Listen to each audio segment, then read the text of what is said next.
Picture this. You've been betrayed by your own family, sold into slavery, and dragged to a foreign land. Your life as you know it is over. This isn't the start of some fantasy novel. This is the reality for a young man named Joseph. Joseph arrives in Egypt, not as a tourist but as property. He's bought by a man named Potiphar, a high-ranking official, the captain of the Pharaoh's guard. Think of Potiphar as a mix between a Secret Service director and a four-star general. He's a big deal, and Joseph is now his slave. It's a devastating turn of events. He's gone from being the favored son to being at the absolute bottom of the social ladder. But here's where the story takes its first turn. The Bible says the Lord was with Joseph, and because of this, everything Joseph touched seemed to turn to gold. He wasn't just surviving, he was thriving. He was so competent, so trustworthy, so successful, that Potiphar couldn't help but notice.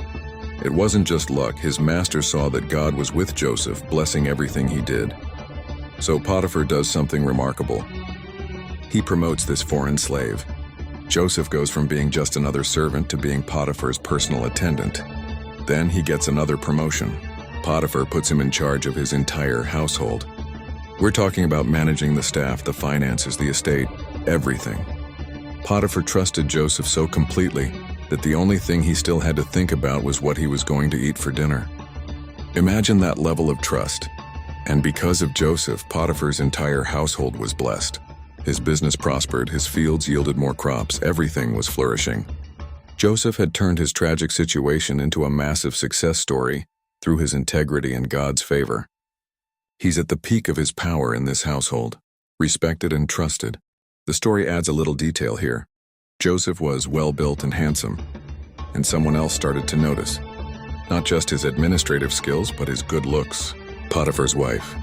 After watching him for a while, she decides she wants him. One day she cuts right to the chase, no subtlety at all.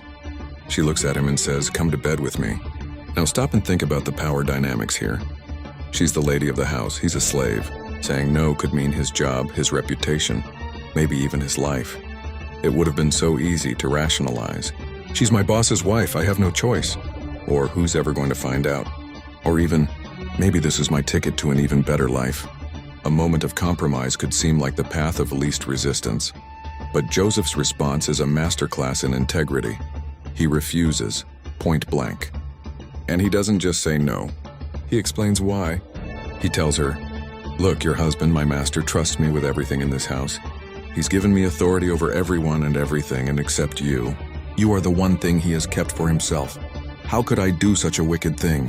How could I betray his trust and sin against God?" His loyalty wasn't just to Potiphar.